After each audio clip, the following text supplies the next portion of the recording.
bersyukur oleh karena kasih karunia Tuhan, sehingga Tuhan boleh melayakkan kami boleh ada sampai detik ini. Dan saat ini kami sedang siap menyediakan hati kami untuk boleh diisi oleh kebenaran firman Tuhan. Maka kami berdoa biarlah Roh Kudus boleh sungguh hadir di tengah-tengah kami. Ketika firman boleh keluar daripada bibir mulut hamba-Mu, boleh mengalir melalui kuasa Roh Kudus, dan itu boleh tertanam di dalam hati kami, dan itu boleh membentuk pola pikir hidup kami, sehingga dengan demikian dimanapun kami berada, kami boleh memiliki paradigma yang sesuai dengan apa yang Tuhan kehendaki, sehingga dalam setiap keputusan hidup kami tidak berjalan di dalam keputusan kami sendiri, tapi kami boleh berjalan di dalam keputusan Tuhan yang boleh membawa hidup kami boleh lebih lagi menyenangkan hati Tuhan. Terima kasih Tuhan, sucikan kuduskan hamba-Mu, sucikan ruangan ini, biarlah Tuhan sendiri yang boleh beracara melalui firman bagi kami. Di dalam nama Tuhan Yesus, berbicara bagi kami, karena kami siap untuk mendengarkan firman-Mu. Haleluya, amin. Silakan duduk kembali.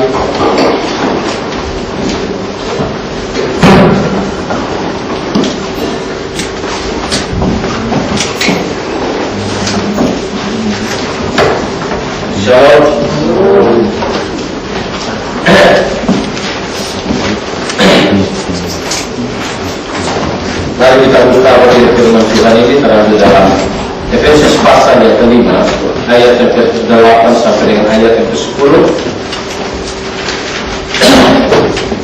Kita melanjutkan pembacaan kita dalam menguraikan kelanjutan teks kita, yaitu Efesus dan kita sudah sampai pada Efesus pasal yang ke-5 ayat yang ke-8 sampai dengan ayat yang ke-10.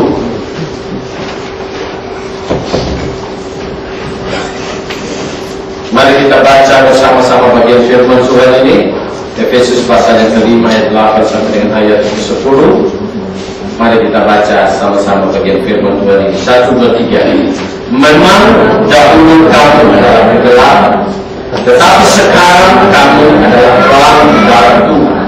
Sebab itu hiduplah sebagai anak-anak cerah, karena terang hanya perbuatan kebaikan dan keadilan dan kebenaran, dan ujilah apa yang berkenan kepada Tuhan.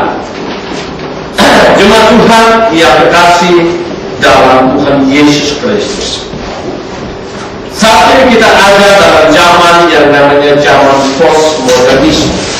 Bukan zaman modern, tetapi zaman postmodernisme. Artinya adalah zaman yang sudah melewati zaman modern.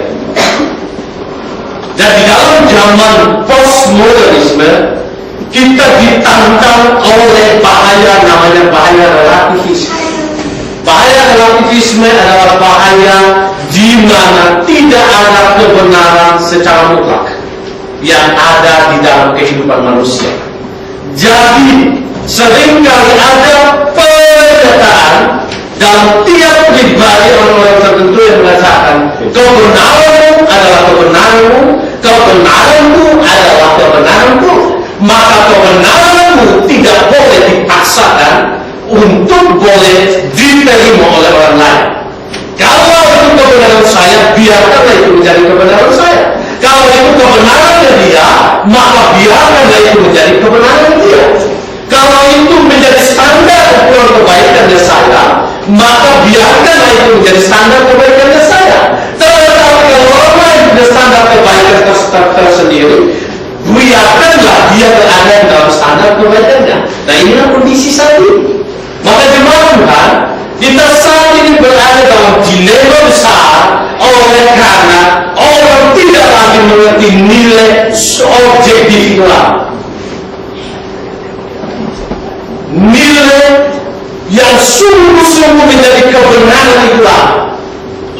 Maka di sini Paulus kemarin mengingatkan jemaat di Efesus dan mengingatkan ayat yang ke-9, ayat yang ke-8 yang katakan, memang dahulu kamu adalah kegelapan, tetapi sekarang kamu adalah terang di dalam Tuhan.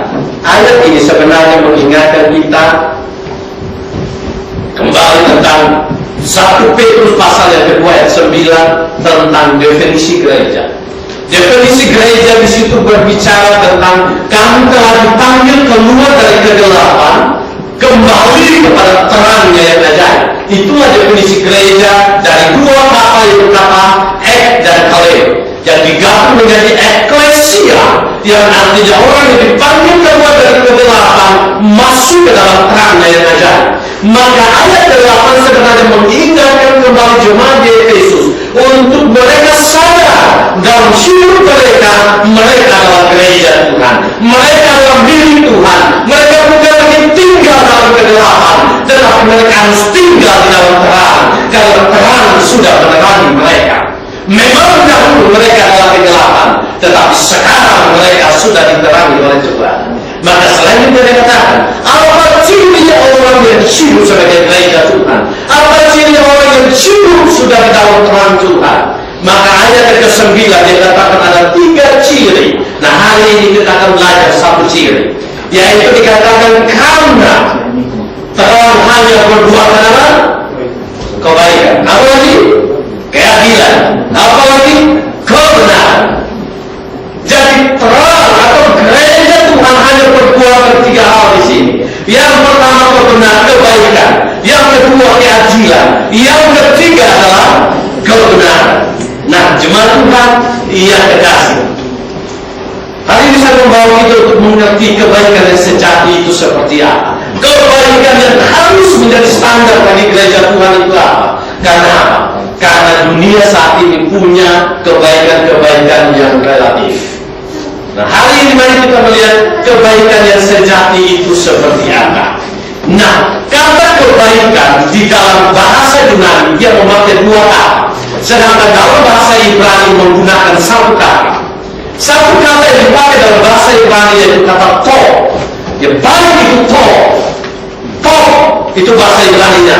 To jadi baik. Ketika orang bilang itu to berarti itu baik. Dan itu sangat-sangat baik.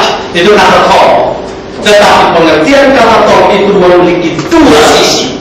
Dan di dalam bahasa Yunani dia menggunakan 2 kata dalam mengartikan 2 sisi di dalam bahasa Ibrani. Anggap saja kita orang Ibrani dan kita orang Yunani, sehingga hari ini kita belajar tentang 2 bahasa kebaikan ini, tentang kebaikan.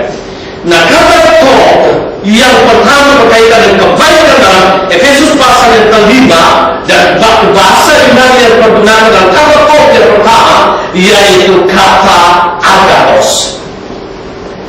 Kata agathos ini memiliki pengertian adalah pribadi yang baik, yang merupakan sumber kebaikan, dan dia menambahkan kebaikan itu keluar dalam setiap tindakannya. Ini kebaikan yang dari kata agathos itu sendiri, yaitu pribadi yang baik yang merupakan sumber kebaikan, mengeluarkan kebaikan itu dalam setiap tindakan nyatanya. Jadi setiap kebaikan yang keluar dalam tindakan nyata itu bersumber daripada sumber kebaikan di dalam dirinya. Nah, saudara, kata tolong ini dan kata agathos ini dimunculkan itu dalam Kejadian pasal yang pertama ayat 10, ayat 12, ayat 21, ayat 25 dan ayat 31. Ketika Tuhan menciptakan dunia ini, kemudian pada hari pertama, kedua dan ketiga Tuhan mengevaluasi kembali semua ciptaannya, kemudian Tuhan melihat semuanya sangat baik. Semuanya baik, semuanya baik. Nah, kata baik di situ dipakai kata to. Kemudian Tuhan menciptakan selanjutnya. Kemudian pada hari yang keempat Allah mengevaluasi ciptaannya dan dikatakan semuanya baik. Kemudian pengalaman selanjutnya pada penciptaan yang kelima Tuhan mengevaluasi ciptaannya dan di situ muncul kata to, di semua sangat baik. Dan itu kalau berkaitan ke bahasa Yunani dia pakai kata agathos. Kenapa di situ baik? Kenapa semua kita baik? Karena semua kita yang baik itu adalah hasil karya dari Allah yang adalah sumber kebaikan itu sendiri. Maka kalau Allah adalah sumber kebaikan, maka yang keluar pasti kebaikan itu sendiri. Itu yang dalam pengertian kata to menurut kata agathos. Tidak mungkin Tuhan adalah sumber kebaikan, dia maha kebaikan, tetapi yang keluar adalah sesuatu yang tidak baik. Tidak akan mungkin. Tetapi karena Tuhan adalah baik, Tuhan adalah maha baik, maka semua semua karya yang keluar dari dirinya, pasti yang keluar adalah kebaikan itu sendiri. Maka ini menjadi sebuah standar pertama yang membawa gereja Tuhan melihat bahwa tidak ada sebuah kebaikan yang ada di dalam dunia ini yang bisa menjadi standar bagi kita, tetapi hanya satu, yaitu Tuhan yang adalah sumber kebaikan itu sendiri.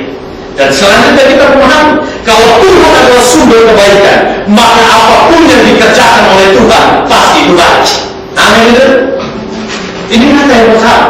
Maka dengan demikian, Tuhan Paulus mengajarkan pada jemaat di Efesus, dia katakan, kalau kamu sekarang hidup dalam Tuhan, kalau kamu sekarang hidup sebagai gereja Tuhan, seharusnya yang keluar dari gereja Tuhan adalah kebaikan. Kenapa? Karena di dalam gereja Tuhan, gereja itu dilandasi oleh Tuhan, gereja itu di dalamnya adalah Tuhan, gereja itu berkarya bagi Tuhan, maka seharusnya yang keluar daripada karya gereja Tuhan adalah kebaikan semata. Jemaat Tuhan yang dikasih di dalam Tuhan Yesus Kristus, maka seharusnya dalam gereja Tuhan, dan idealnya tidak ada namanya kemunafikan, tidak ada namanya sandiwara. Kenapa? Karena gereja dibentuk oleh Tuhan, dan apapun yang dilakukan oleh gereja itu diketahui oleh Tuhan, dan ada karya Tuhan di sana. Maka jemaat Tuhan yang dikasih, kalau kita adalah Allah yang maha baik, maka jangan pernah kita melakukan kebaikan. Dia adalah standar kebaikan bagi kita. Maka kalau mau lihat hidup kita baik atau tidak, standarnya bukan kepada orang lain, bukan kepada orang senang sama saya atau tidak, orang menyambut saya atau tidak, orang suka dengan apa yang saya ngomong atau tidak. Tapi standarnya adalah ketika saya berbicara, ketika saya bertindak, ketika saya berpikir, ketika saya memuji Tuhan, ketika saya memberitakan firman Tuhan, apakah Tuhan disenangkan di situ atau tidak? Apakah sesuai dengan kebaikan Tuhan atau tidak? Apakah sesuai dengan kesenangan Tuhan atau tidak? Nah, karena di sini kita melihat standar kebaikan hanya kembali kepada Tuhan. Dan di sini bersumber daripada Tuhan sendiri. Apapun yang dilakukan oleh Tuhan itu baik adanya dalam hidup kita. Maka jemaat Tuhan yang dikasih, saya tidak tahu apapun pergumulan dalam hidup kita, saya tidak tahu apapun masalah dalam hidup kita, tetapi kita tetap percaya bahwa apapun yang kita alami dalam hidup kita tidak pernah keluar daripada kontrol Tuhan. Kita tetap percaya bahwa itu tetap dalam pengetahuan Tuhan. Kalau tetap dalam pengetahuan Tuhan, kenapa kita ragu dengan pimpinan Tuhan?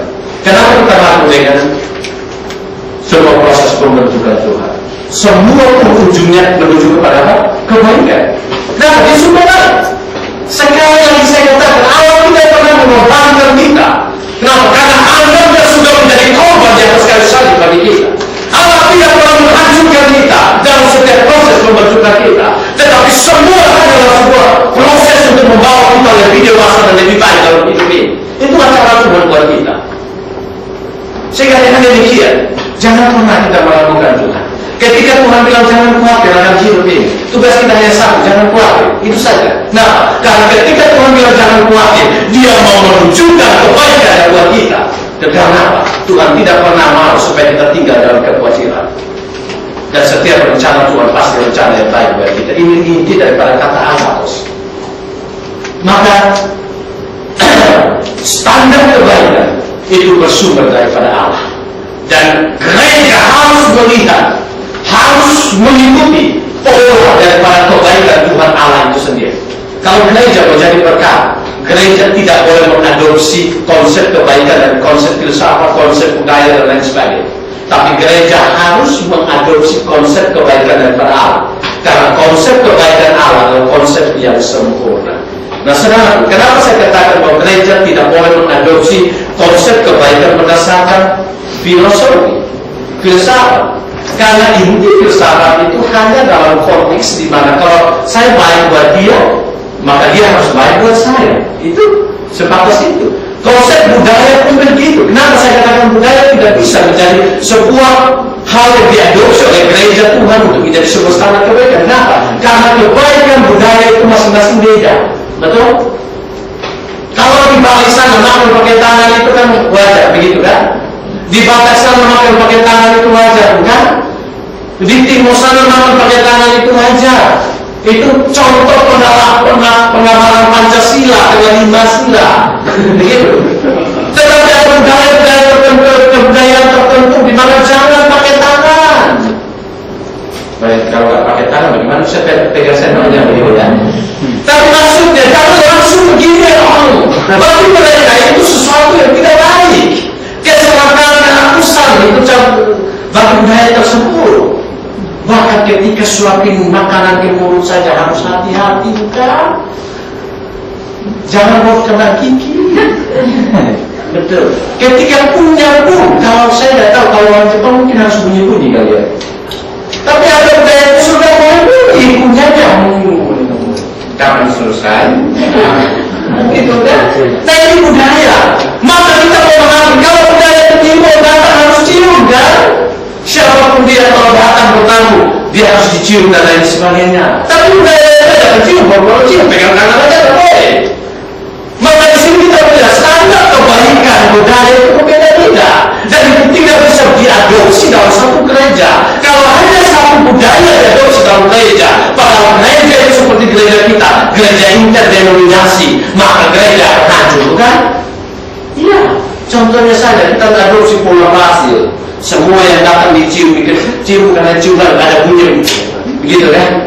Saya nggak pikir kalau dari suku-suku yang ini datang langsung dicium begitu, besok datang minggu depan datang hilang semua. Nama pakai pasti saya pakai pasang undang-undang pornografi ada di situ. Nah, kalau budaya berbeda, kan? Maka di sini kita melihat gereja tidak bisa mengadopsi kebaikan suatu budaya dan dijadikan sebagai standar dalam gereja. Dan masalah kita di sini kan berbagai suku, boleh dikatakan PBB kecil. Iya, betul. Ada Cina, Jawa, Timur, Bali dan lain sebagainya, Manado, Batak. Itu nggak ada Madura sini sudah pulang. Kalau saya mau pakai bahasa Madura. Iya, sudah pulang beliau. Tapi beliau sekarang dia melayani kita. Maka di sini kita melihat filosofi hanya sebatas kalau saya baik buat dia harus baik buat saya. Ini filosofi sedang mempersiapkan diri untuk kecewa. Itu satu. Kalau budaya tidak memiliki kebaikan standar. Kalau budaya memiliki kebaikan yang relatif berdasarkan keadaan budaya ini harus ikut budaya ini. Kalau itu ada dalam budaya sana, kalau itu dalam kebaikan budaya sana. Di sini tidak bisa ada sebuah kebenaran.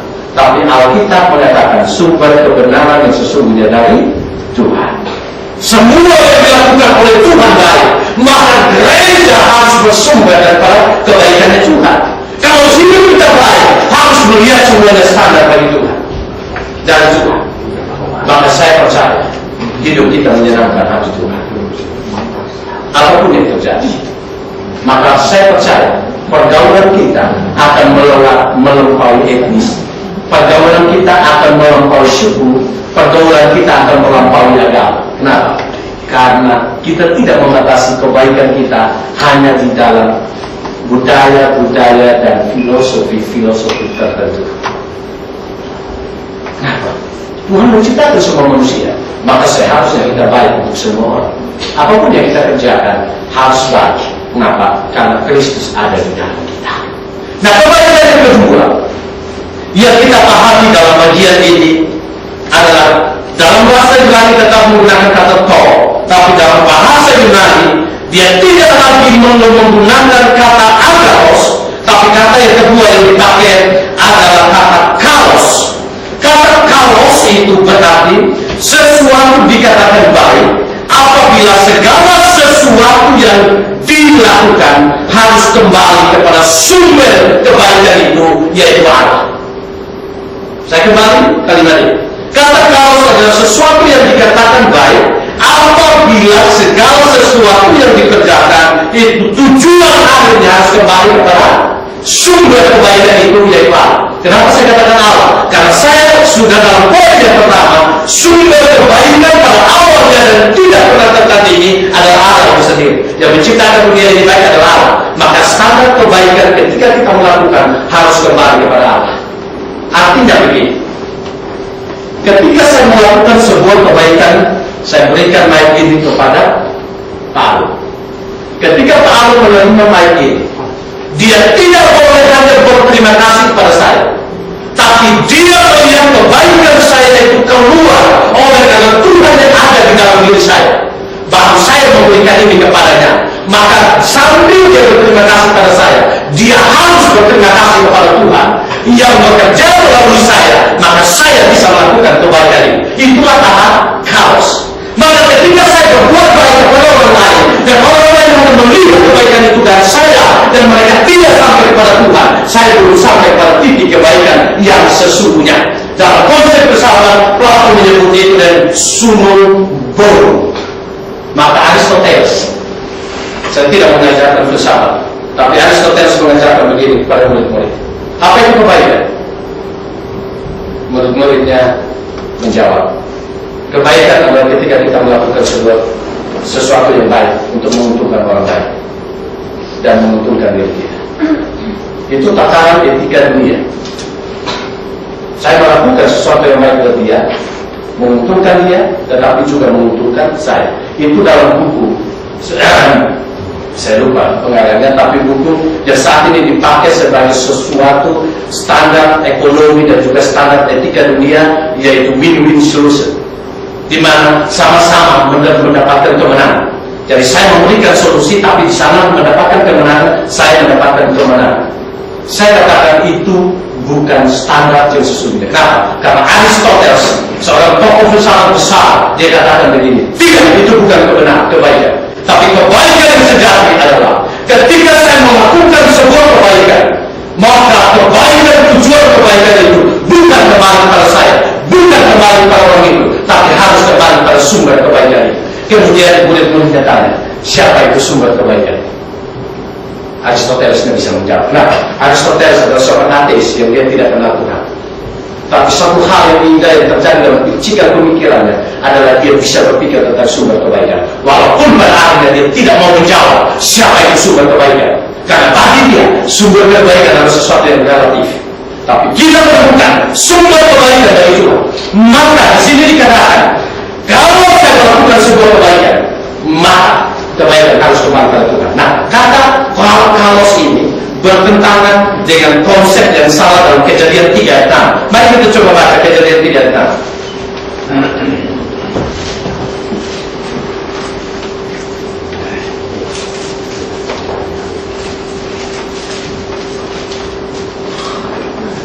Mari kita baca sama-sama. 1, 2, 3. Perempuan itu melihat bahwa buah-buahan itu baik untuk dimakan dan sudah bersahabat. Maka pohon itu menarik hati karena memberi pengertian. Lalu ia mengambil dari buahnya dan dimakannya, dan diberikannya juga kepada suaminya yang bersama-sama dengan dia, dan suaminya pun memakannya. Mari kita perhatikan. Setelah Tuhan bilang semua ciptaannya baik, tidak lagi disebutkan bahwa ada kata baik selanjutnya.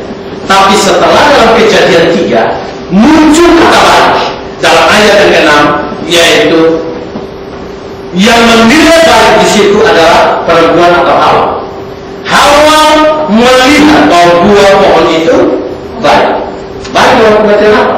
Dia pakai kata tov di sini. Tetapi kata tov di sini kalau diterjemahkan ke dalam bahasa Yunani, dia bukan pakai kata agathos, tapi dia pakai kata kalos. Nah, kalos di sini dalam pengertian begini. Dalam pengertian, tapi ketika dia pakai kata kaos, dia memberikan sebuah perlawanan pengerti. Maka di sini perempuan ini mengatakan baik oleh karena yang pertama dia bisa dimakan oleh dia sedang kelihatan dalam pandangan dia. Kemudian di situ menurut perempuan ini menarik hati pohon itu, dan selanjutnya menurut perempuan ini memberi pengertian buat dia. Dimakan oleh siapa? Dia. Menarik hati siapa? Dia. Betul? Kemudian sedang dilihat oleh siapa? Dia. Memberikan pengertian kepada siapa? Dia. Dia yang siapa? Perempuan itu, Hawa. Maka di sini kita melihat pengertian kata tov yang pada awalnya sumber kebaikan daripada Tuhan. Kita melihat setelah manusia jatuh dalam dosa, pengertian ini mulai turun.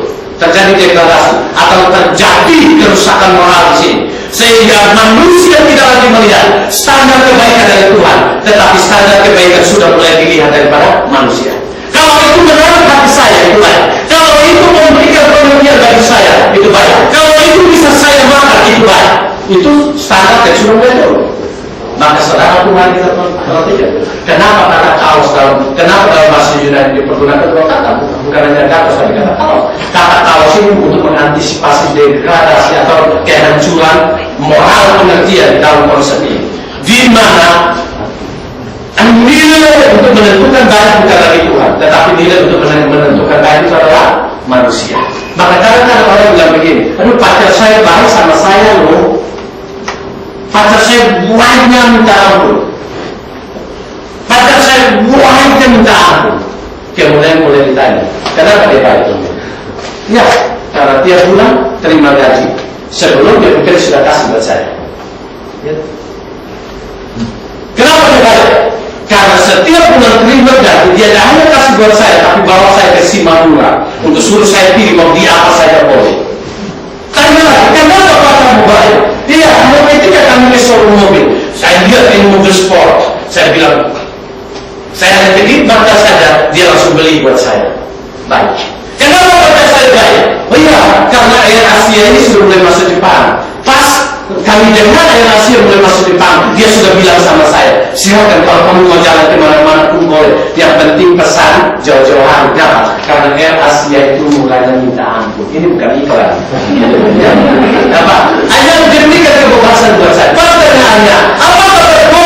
Itu standar kebaikan. Itu standar kebaikan yang sudah dijatuhkan oleh dosa. Nah, karena nilai kebaikan di situ bukan lagi ditentukan oleh Allah, tetapi nilai kebaikan itu ditentukan oleh keegoisan kita. Kalau itu menguntungkan saya, itu baik. Itu sungguh memberikan kebahagiaan buat saya, itu baik.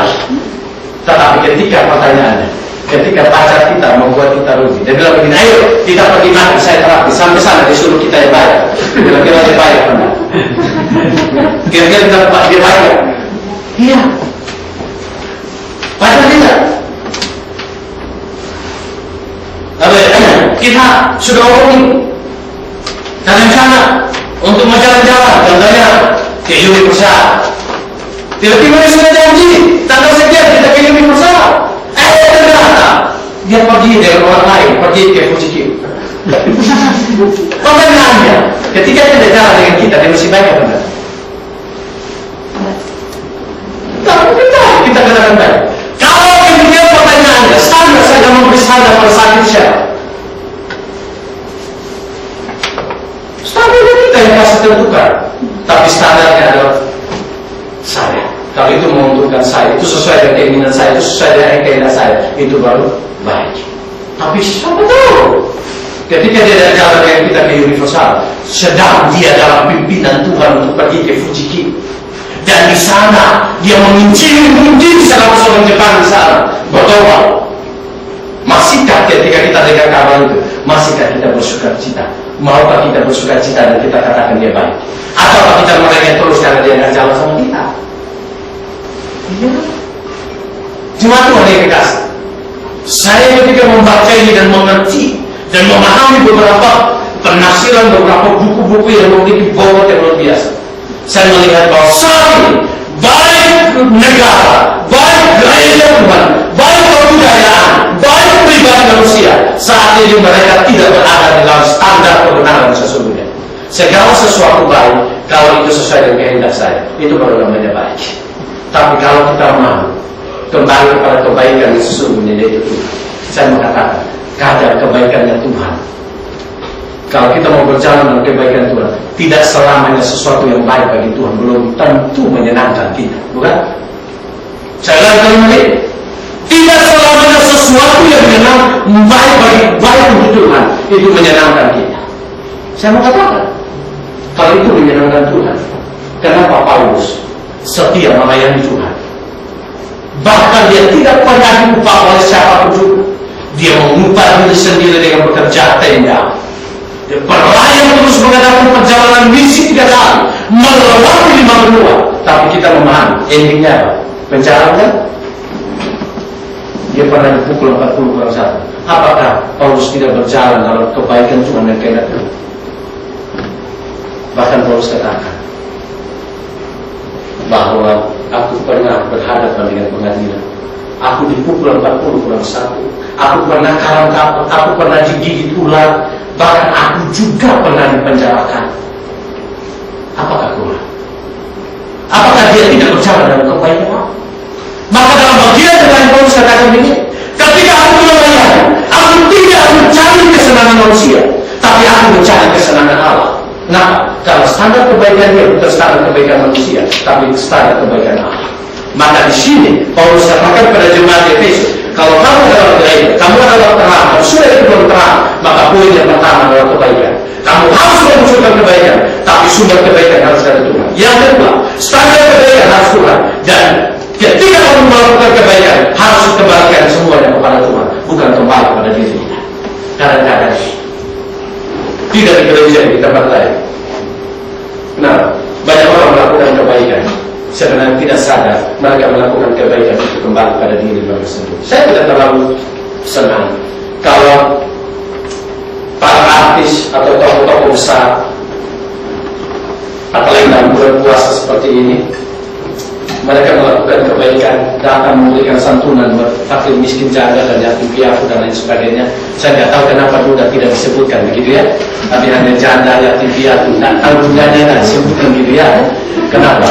Tapi langsung mereka bawa apa itu reporter, wartawan dan lain sebagainya syuting, tunjukkan ini loh, ini artis Ayu 5 gitu ya, memberikan santunan di Nisio atau Kiraco gitu ya, dengan memberi makan berapa ribu orang, padahal nggak sadar uang itu pun adalah uang diakonia dari gereja gitu ya, pakai nama sendiri gitu. Nah, baru disiarkan, nah orang mulai melihat. Mungkin orang katakan ini menjadi contoh, tapi saya mau katakan mungkin menjadi contoh, tetapi potensi 99% itu bisa membanggakan diri kita. Dan orang bukan melihat kebaikan itu, tapi orang melihat diri kita. Akhirnya apa? Yang dimunculkan di situ bukan Allah, bukan Tuhan, tapi yang dimunculkan di situ adalah kita. Maka jemaat Tuhan yang kekasih, kebenaran yang kebaikan sejati adalah kebaikan yang mengembalikan tujuannya kembali pada Tuhan. Ketika kita melakukan kebaikan, katakan kepada orang itu, kebaikan ini keluar oleh Allah yang baik ada dalam hati saya. Dia menggerakkan saya untuk melakukan kebaikan kepadamu. Maka aku tidak layak menerima ucapan kebaikan terima kasih buat saya. Tetapi Allah yang harus layak menerima ucapan terima kasih. Nah, kalau saudara bilang terima kasih buat saya, berarti ya, saudara tidak pernah menerima apa yang saya kasih. Kalau saudara terima kasih, saudara kasih. Itu kan bahasa Indonesianya. Terima kasih lagi. Berarti saudara tidak menghargai saya. Tapi kalau saudara yang mengucap syukur kepada Tuhan, tidak ada kembali kasih di situ. Tetapi di situ ucapan syukur dinaikkan kepada Tuhan.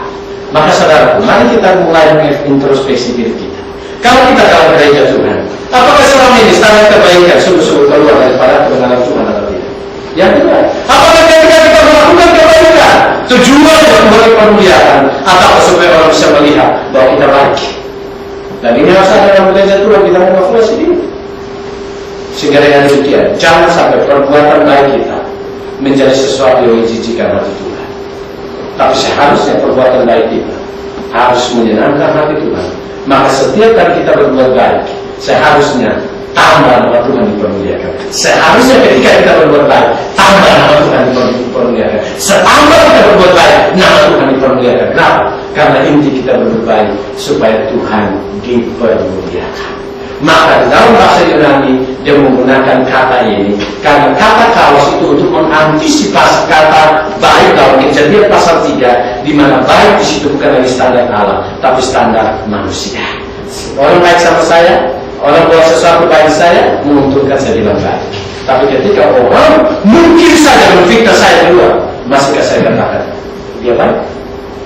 Contohnya Anas melihat Nasruddin, masihkah Anas bilang Anas Urbani ini? Kalau ikut berita silakan, kalau nggak tahu ya jangan saja. Anas Urbani itu ketika dia melihat Nasruddin, dia membukakan segala sesuatu dan lain sebagainya. Apakah Anas Urbani masih bilang Nasruddin baik? Selanjutnya Nasruddin masih bilang Anas baik? Karena Anas Urbani dulu tidak membela perkaranya dia, masih ada bilang baik. Saya mengatakan ini standar dunia, dan itu adalah standar filosofi dunia. Itu standar budaya dunia yang tidak pernah membawa gereja menjadi berkah. Apalagi filosofi. Dia baik buat saya baik buat dia. Ketika dia baik buat saya tidak baik buat dia, itu menjadi sebuah kekecewaan buat dia.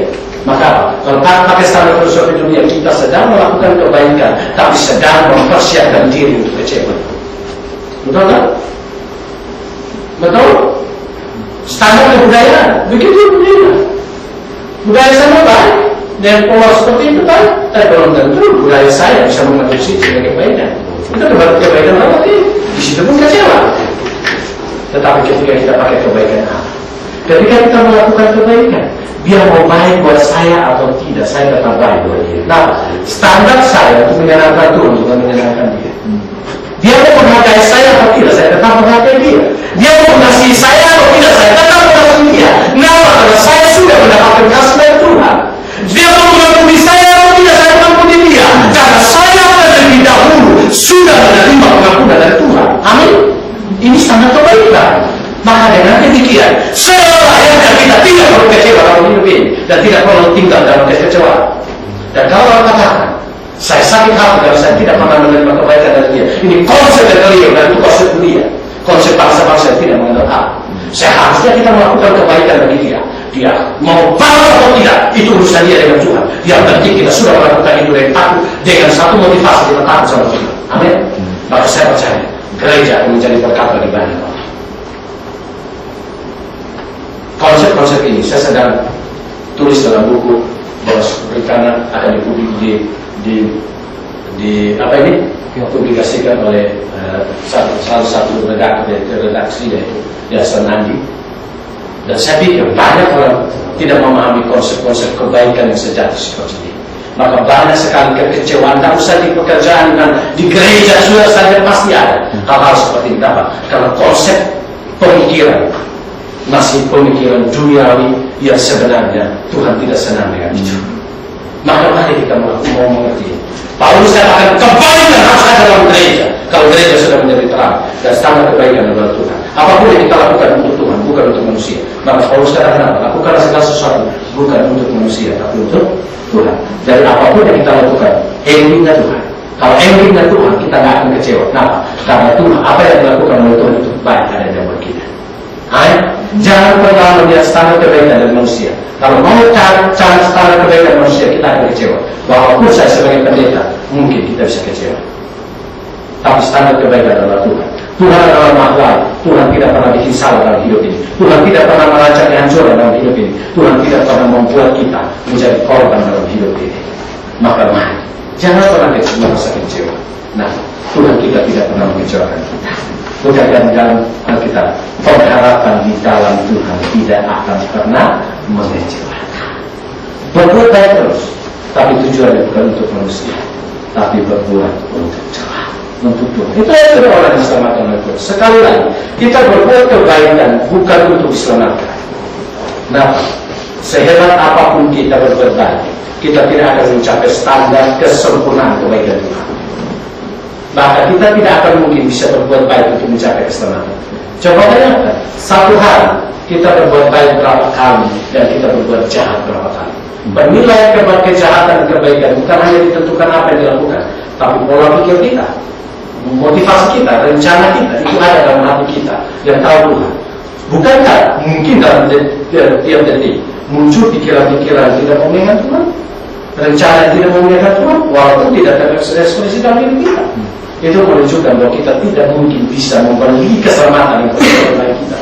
Tetapi perbuatan keselamatan sudah Tuhan anugerahkan melalui Yesus Kristus bagi kita. Selanjutnya, sebagaimana orang yang sudah diselamatkan, Roh Kudus tinggal dalam kita, melahirkan buah roh, bukan melahirkan bahasa roh, melahirkan buah roh. Karena bahasa roh itu adalah karunia.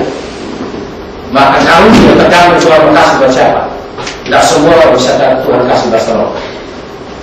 Melahirkan buah roh. Buah roh itu dalam Galatia 5, kasih, sukacita, kebaikan, kemurahan, kesetiaan dan lain sebagainya. Itu ada dalam kehidupan orang percaya. Kalau itu ada, maka itu lahirlah kebaikan-kebaikan dalam kehidupan orang percaya, bukan? Nah, kenapa dia melakukan itu? Karena dia dapat dari Tuhan. Tujuan juga apa? Tuhan dipermuliakan dalam hidup kita. Itulah tujuan dalam hidup orang percaya. Maka dengan demikian, mari ketika kita pulang, kita berjalan dalam tuntunan Tuhan. Senantiasa arahkan hidup kita pada firman Tuhan dan tanya Tuhan, standar kebaikan-kebaikan apa yang kau mau aku lakukan? Yang kedua, jangan pernah melakukan sebuah kebaikan dan standar kebaikan itu adalah diri kita. Nah, kalau standarnya adalah kita akan kecewa, atau standar kebaikan dari orang lain, maka kita akan kecewa. Yang ketiga, ketika kita melakukan kebaikan, jangan pernah mengharapkan supaya orang balas kebaikan kepada kita. Karena kalau kita mengharapkan itu, kita sedang mempersiapkan diri kita untuk kecewa terhadap orang lain. Maka lakukan saja kebaikan. Selanjutnya dikatakan Tuhan yang membalas di dalam kemurahannya. Amin itu. Amin. Bagi semua para pelayan Tuhan, lakukan kebaikan. Tuhan kasih melayani, lakukan kebaikan. Dan selanjutnya, jangan tuntut manusia yang membalas, tapi biarkan Tuhan yang membalas. Pada suami melakukan kebaikan, pada istri melakukan kebaikan. Jangan pernah menuntut apa yang dahulu. Lakukan kebaikan. Selanjutnya, dia bertanggung jawab sama Tuhan. Dan saya percaya, kita akan terus berjalan di dalam damai dan sukacita. Saya mengajak kita untuk berdiri.